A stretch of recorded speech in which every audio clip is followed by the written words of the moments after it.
Hello students, इस video में हम स्टडी करेंगे हमारा introduction of chapter number 4 chemical kinetics के बारे में। तो हो सके तो वीडियो को एंड तक देखना, क्योंकि वीडियो में ऐसी कुछ नॉलेजेबल चीज़ें हैं जो कि आपको बहुत ईजी वे में समझाने की कोशिश करूंगा।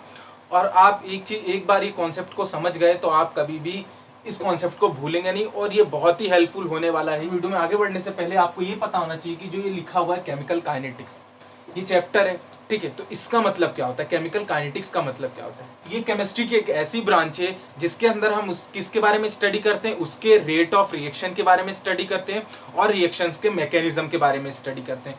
तो ये बहुत ही वास्ट है केमिकल काइनेटिक्स, ठीक है। तो मैं सबसे पहले यहाँ पे लिख देता हूँ, chemical kinetics is the branch of chemistry which deals with their reaction rate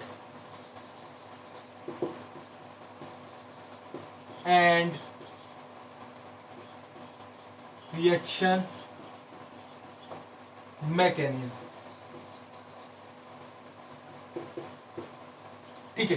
तो ये कहलाता है हमारा केमिकल काइनेटिक्स। अब यहाँ पे आपको एक वर्ड यहाँ पे देखने को मिल रहा है, रिएक्शन रेट। यही हमें इस पूरे इंट्रोडक्शन पार्ट में स्टडी करना है, और पूरा केमिकल काइनेटिक्स में भी यही पार्ट है आपका, रिएक्शन रेट, ठीक है। तो अब मैं इसके बारे में बताता हूँ आपको, रिएक्शन रेट के बारे, ठीक है। तो आपको रिएक्शन रेट पढ़ने से पहले according to rate of reaction, इसके अकॉर्डिंग हमारी केमिकल रिएक्शंस जो है वो तीन पार्ट्स में डिवाइड, यानी 3 टाइप्स की हमारी रिएक्शन है, ठीक है। तो नंबर 1 यहां पर क्या है हमारा,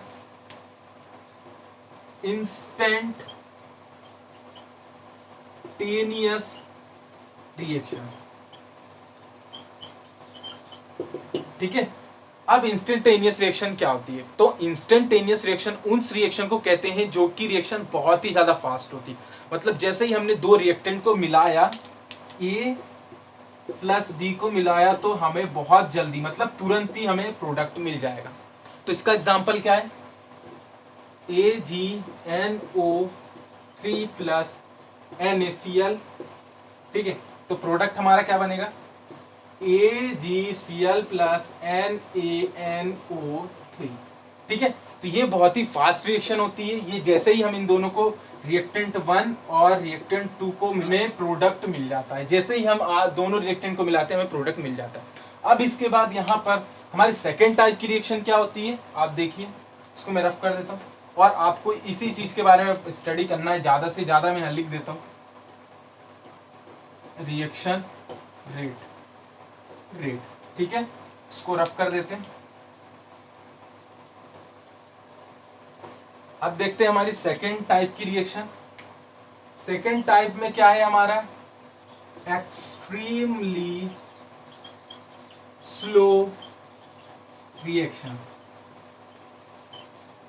तो यहां पर एक्सट्रीमली स्लो रिएक्शन का मतलब क्या होता है, ऐसी रिएक्शन जो कि बहुत ही ज्यादा स्लो होती है।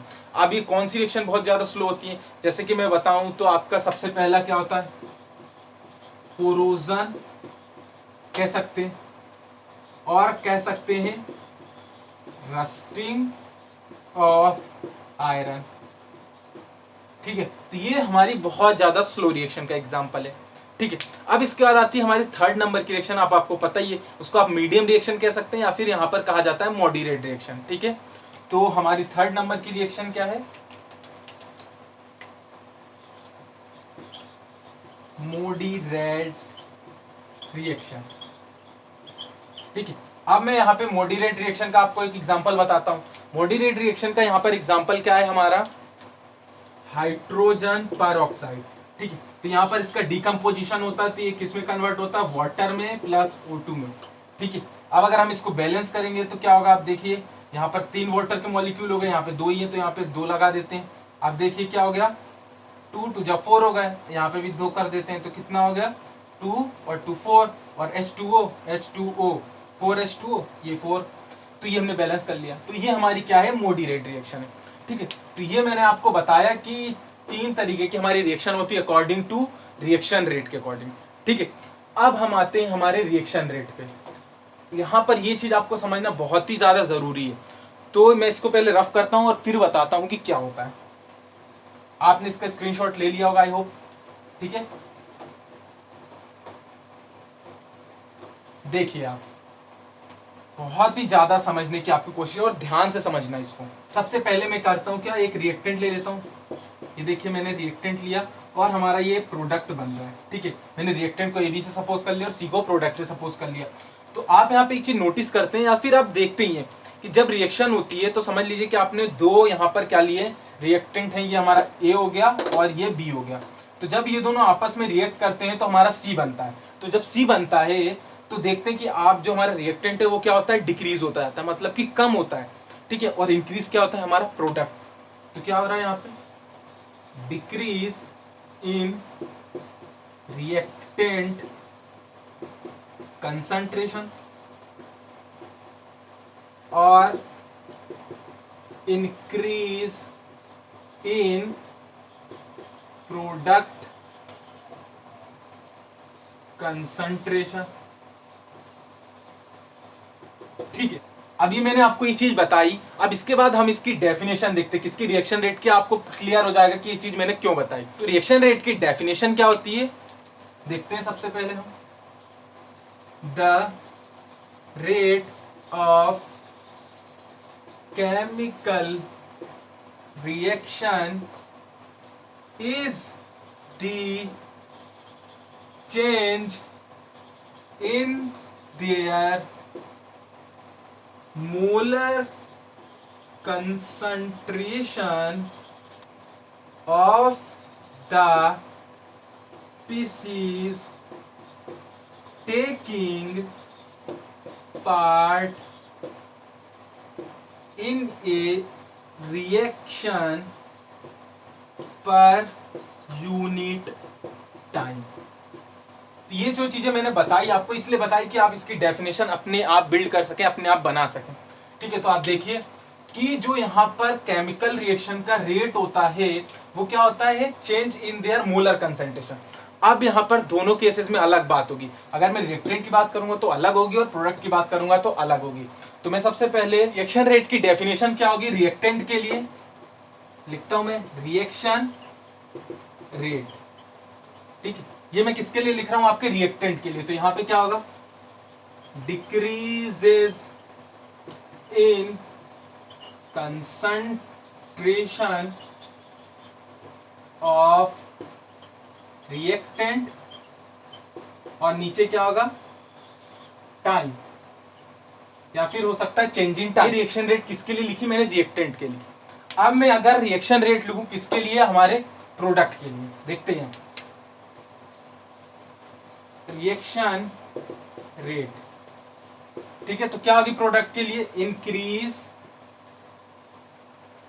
In concentration of product upon time. ठीक है, तो ये दोनों रिएक्शन रेट अलग अलग होंगी। अब आप ये चीज समझ गए कि मैं क्यों बताया था शुरू में कि ये हमारा डिक्रीज होता है, ये इंक्रीज होता है। तो रिएक्शन रेट का फॉर्मूला इसी तरीके से बनता है कि जब अगर हम रिएक्टेंट की बात करेंगे तो डिक्रीज होगा हमारा कंसंट्रेशन, तो इस तरीके से होगा, और जब हम प्रोडक्ट की बात करेंगे तो रेट ऑफ रिएक्शन ये होगी।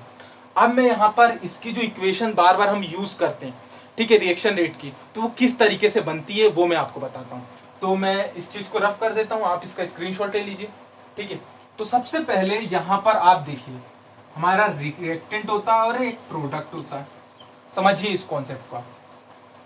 अब यहाँ पर जब हमारा T1 टाइम था, ठीक है, तो रिएक्टेंट कितना था R1, मतलब कि जब हमने रिएक्टेंट को लिया था और रिएक्शन शुरू नहीं की थी, तो प्रोडक्ट हमारा क्या होगा 0, क्योंकि रिएक्शन शुरू नहीं हुई।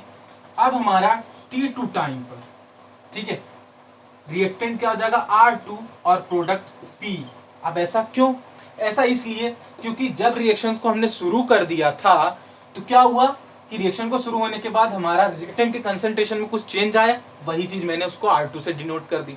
अब ये हमारी चीजें हो गई। अब मैं इसकी रिएक्शन रेट लिखता हूँ। ये जो मैंने आपको फॉर्मूला बताया है इसका मैं रिएक्शन रेट लिखता हूँ, किस तरीके से होगा रिएक्टेंट के लिए और किस तरीके से होगा प्रोडक्ट के लिए। ठीक है, तो मैं इसको रफ करता हूँ, यहाँ पे बताता हूँ आपको। देखिए, rate of disappearance of reactant. Reactant मतलब कि यहाँ पे डिक्रीज हो रहा है, वही मैंने लिख दिया रेट ऑफ डिसअपीयरेंस। तो देखिए क्या होगा, decrease in concentration of reactant. तो रिएक्टेंट का कंसंट्रेशन कैसे डिक्रीज हो रहा है, आप देखिए, आप किसी भी चीज को अगर शो करते हैं तो उसमें क्या होता है कि फाइनल माइनस इनिशियल करते हैं, तो हमें वहां पे मिल जाता है कि कितना चेंज उनमें आया है। ठीक है, तो यहां पर क्या होगा R2 माइनस R1 और टाइम T2 माइनस T1। ये चीज आपको समझ में आई कि टाइम क्या होगा T2 माइनस T1 और रिएक्टेंट R2 माइनस R1। तो यहाँ पे हमें पता चल जाएगा कि कितना यहाँ पर डिक्रीज हुआ है। अब इसके बाद में यहाँ पर लिखता हूं हमारे किसके लिए, प्रोडक्ट के लिए। तो प्रोडक्ट के लिए क्या होगा, rate of appearance of product. तो क्या होगा आप देखिए, P minus zero, P minus zero upon T2 minus T1। ठीक है, ये चीज आपको समझ में आई, P minus P0 T2 minus T1। अब मैं अगर इसको ऐसा लिखूं, इस चीज को del R upon del T, ठीक है, और अगर मैं इसको लिखूं तो क्या होगा del P upon del T। अब यहां पर एक चीज आएगी, वो क्या है, यहां पर माइनस आएगा। यहां पर देखिए, अब यहां पर माइनस क्यों आएगा, तो यहां पर माइनस इसलिए आएगा क्योंकि ये चीज डिसअपियर हो रही है, मतलब कि डिक्रीज हो रही है। तो हमेशा जब आप इसकी रिएक्शन रेट लिखेंगे तो हमेशा जब भी रिएक्टेंट की बारी आएगी, जब भी आप रिएक्टेंट की बात करेंगे तो वहां पे आप नेगेटिव साइन का यूज करेंगे। ठीक है, अब उसके बाद अब मैं इस फॉर्म में लिखूं, अगर रिएक्टेंट इक्वल्स टू प्रोडक्ट के फॉर्म में पूरी इक्वेशन लिखूं तो क्या होगी, फाइनल इक्वेशन क्या होगी, आप minus R upon del T इजिकल्स टू डेल P अपॉन डेल T। तो ये हमारी क्या हो गई, रेट ऑफ रिएक्शन। तो अगर आपको ये वाली इक्वेशन पता है तो इसकी हेल्प से आप फर्स्ट ऑर्डर, जीरो ऑर्डर और हाफ लाइफ्स की जो डेरिवेशन है उनको इजी वे में सॉल्व कर सकते हैं। ठीक है, उसमें यही यूज होता है, यही डायरेक्टली प्रोपोर्शनल होता है किसके, उसके रिएक्टेंट के और कांस्टेंट के। ठीक है, तो इस वीडियो में इतना ही। आई होप आपको वीडियो अच्छे से समझ में आया होगा, और हमारी इससे आगे के लेक्चर्स की वीडियोस जो है उसकी मैंने लिंक दे दी है डिस्क्रिप्शन में, आप चाहे तो वो वीडियोस भी देख सकते हैं। ठीक है, तो अगर आपको वीडियो अच्छा लगा तो वीडियो को लाइक कर दीजिए और कमेंट करके बताइए कि आपको और कौन कौन से केमिस्ट्री के टॉपिक पे वीडियो चाहिए, तो उसमें मैं वीडियो प्रोवाइड कर दूंगा। और हमारे चैनल को सब्सक्राइब कीजिए ताकि इसी तरीके के अच्छे अच्छे वीडियोस की अपडेट आपको मिलती रहे, और उसके साथ ही बेल आइकन को भी प्रेस कीजिए ताकि नोटिफिकेशन भी आपको पहुंचता रहे। तो यहीं पे खत्म करते हैं, मेक इजी लर्न इजी।